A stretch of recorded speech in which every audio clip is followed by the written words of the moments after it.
The Scarecrow, also known by his real name Kenneth Jefferson, is a removed character from Manhunt. He was the former leader of the Smileys, before falling out of favor with Lionel Starkweather, due to him being responsible for the, quote, Pigsy debacle, and has since become just another member of Carcer City, who some members of the community speculate to be the Tramp.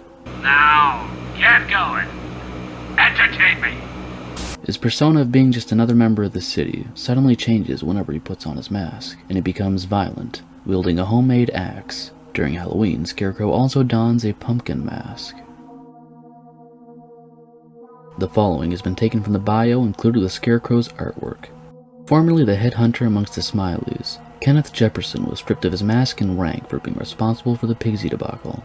Now chastised and long past simple derangement, he sleeps rough in the streets of the arenas, desperately hoping to find and kill Pigsy, and redeem himself in the eyes of the commander and his sponsor. Dressed in rags, he resembles any other derelict, until he dons the mask and weapon of his Scarecrow persona. Jefferson is a crude yet deadly homemade axe, wielding it with savage intensity. If encountered as a tramp, Jefferson just makes indistinct mumblings and typical drunken rants. However, when transformed into the Scarecrow, his past as a Smiley comes to fore, and he descends into maniacal tittering and sibilant hissing. That's why I always enjoyed clowning. Clowning has taken a bad name. The Clowns are a gang that were cut from Manhunt. The Clowns are a group of mentally ill men with malicious grins on their faces, who wear blue suits and red ties. Numbers 1 through 8 are only distinguished by their face paint, which ranges from menacing clown makeup to more frightening designs. The 9th one resembles Oliver Hardy of the comedy duo Laurel and Hardy. What do you want? Don't push it up until I tell you. The following was taken from the bio included with the Clowns' artwork. The Clowns are the final in-hunt pack that the player meets, and are as extreme as the hunt allows. Laughing and shouting, they pursue runners, mainly for the entertainment. Clowns are the most high-ranked pack within the hunt at present, due to the barring of the Smileys for gross disobedience. Fierce rivalry exists between the two gangs, and although the Smileys are regarded as the superior pack, the Clowns are not to be laughed at. Sponsor James W. Gacy, head of the city's art galleries and museums. Special ability: extremely deadly, but possessing no special talents, beyond the fact they are expert hunters. The Clowns often stored amphetamines and other stimulants during a hunt. Whether or not this enhances their performance is debatable. The Clowns don't care if this enhances their performance or not, they just like the crack of it. Audio, demented laughter, and shouted threats of violence. Binbag is a character that appeared in the beta version of Manhunt, but was dropped from the final version of the game along with the gang he leads, known as the Lost. From pictures we can see that he is a heavy-set man with rotting teeth, wearing an outfit made out of garbage bags and barbed wire, complete with an eye-obscuring mask, and for weapons he would have carried 2 makeshift knives with rusty blades. According to the last part of his description, which describes him as emerging from the shadows, roaring like a madman, he presumably would have been a very animalistic individual, even by the standards of the other hunters. The fact that he was the leader of the Lost would indicate that he was meant to be a boss character like Pigsy or Ramirez, and presumably would have been fought at the end of whatever level would have included them. Unfortunately, not much is known about the cut content or beta versions of Manhunt. This has been all we know about Binbag, the leader of the Lost. Now as for the Lost themselves, the Lost's armor provides excellent camouflage and protection, at the risk of being noticeably noisy or hard to move around in. Their weapons are most likely going to be pieces of junk such as hunks of rusty steel, broken pipes, glass shards, that sort of thing, all improvised into deadly tools. The skins obtained some of their features in the final version of the game, such as roaming around the scrapyard and the use of nail guns. Binbag's early game model and the screenshots of the underlings suggest they were closer to being in the game than the Camheds, Jury, or the Clowns before their models and files were lost. I suppose their name is quite fitting. The Camheds are a rather strange gang that was originally going to appear in Manhunt, but were dropped from the final version. Each member of the Camheds had an actual camera for a head. Although unknown, it is fairly possible that the Camheds were intended to be actual cameramen, and not proper hunters for Cash to face off against. It's also unknown if the cameras were actually their heads, or if it was indeed just some type of equipment hooked up to them, or even just a basic mask.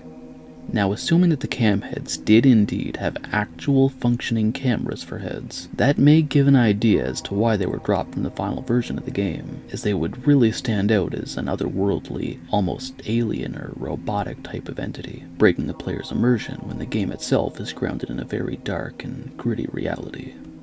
Now, aside from the cameras, the Camheds stand out as the only gang to be nicely dressed, all of them depicted wearing business suits. Their clothing is very different from the clothing of the rest of the hunters, all of whom either expose their face or have horrifying masks, and who don ragged and ripped up clothing. And as for weapons, they were originally going to be using a spiked bat and a lead pipe, both of which were also cut.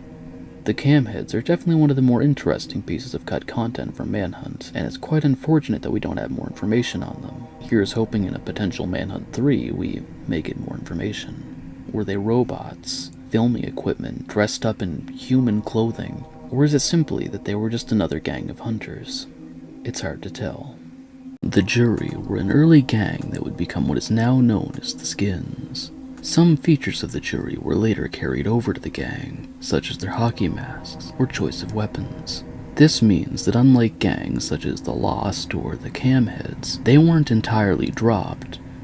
No bio for the Jury is provided anywhere. In fact, there is no information about them outside of this image, which reads, "The Jury. Hockey masks are a classic killer design, and although the Jury were dropped as a gang, the masks had to be kept and were adapted onto the Skins gang." Due to the themes of corruption throughout the game, it's probably good to say that they're just like the Carcer City Police Department. Basically just a bunch of corrupt cops or detectives. Basically people that may have seen themselves as more of a good guy than, say, a gang like the Smileys. Interestingly, in Grand Theft Auto 4, there's a pedestrian that wears a shirt that contains an image of a Jury gang member on it. The level for Born Again is named Jury Turf, implying they were once going to be the hunters of this level. And going off of the one image provided, they would have used weapons such as the wooden bat, and if they ended up being more like the Skins, perhaps even the metal bat, the knife, and the nail gun. Unfortunately, this is all we know about the Jury and Manhunt, the one-cut gang that, to a slight degree, still has some sort of presence in the game. In this video, we'll be going over all of the biggest Easter eggs to Manhunt found in Grand Theft Auto. Additionally, we'll also be covering Grand Theft Auto Easter eggs found in Manhunt. Keep in mind, though, that smaller things such as vehicles or store names may not be listed off. However, I do plan on coming back to this topic in a much more in-depth video. With that out of the way, let's get into the video. Let's start off with one of the most recent examples, being these masks from Grand Theft Auto Online. At one point in time, there was a Smiley's mask, but now there's all of these, which are very easily obtainable. There's also this very interesting image I found on the Grand Theft Auto subreddit. I have no idea where this is located, but as you can see, it depicts a grotesque pig monster, a man in a mask vaguely resembling a smiley, and then of course, we have the White Rabbit. Credit to Mighty Carlos on Reddit who posted the image. Another Easter egg found in Grand Theft Auto 5, or maybe the online mode specifically, include this tattoo of Pigsy.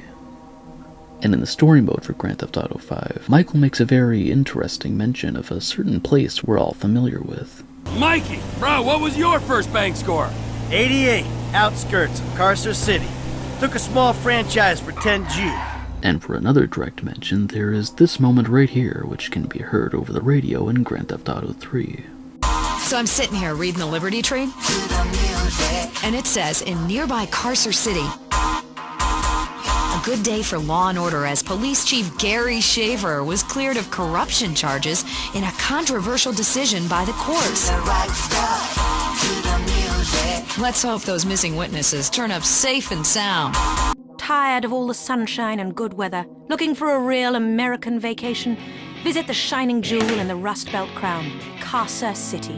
It's a real man's vacation. The pride of a nation is in Carcer City. It's steel, ice, and poverty. Watch real men who make things lose their jobs and fight on our special Closing the Mill guided tour. This is what the Heartland is all about. In Grand Theft Auto San Andreas, during architectural espionage, CJ is required to enter the city planning department within Las Venturas. An interesting one of the blueprints that can be found is fittingly titled Starkweather's Estate. Some more fun little Easter eggs that can be found in San Andreas include these action figures. Several vehicles and stores cross over between games, the Kuruma being just one example of a vehicle, and as for stores, there's Rite Aid, Toy Corner, Tarbrush Cafe, and 24/7. Sprunk soda machines can be found in the game, along with occasional Sprunk cans as just random litter. Denton City Junkyard has the same car crusher and surroundings as the one featured in Grand Theft Auto Vice City. There were a couple of shopping bags with gash on it in the journalist's apartment during press coverage, which are used in Grand Theft Auto Vice City. Phil Cassidy from the Grand Theft Auto series is confirmed to exist within Manhunt. Promised my little boy I'd take him to Cassidy's Bargain Firearms Emporium tomorrow.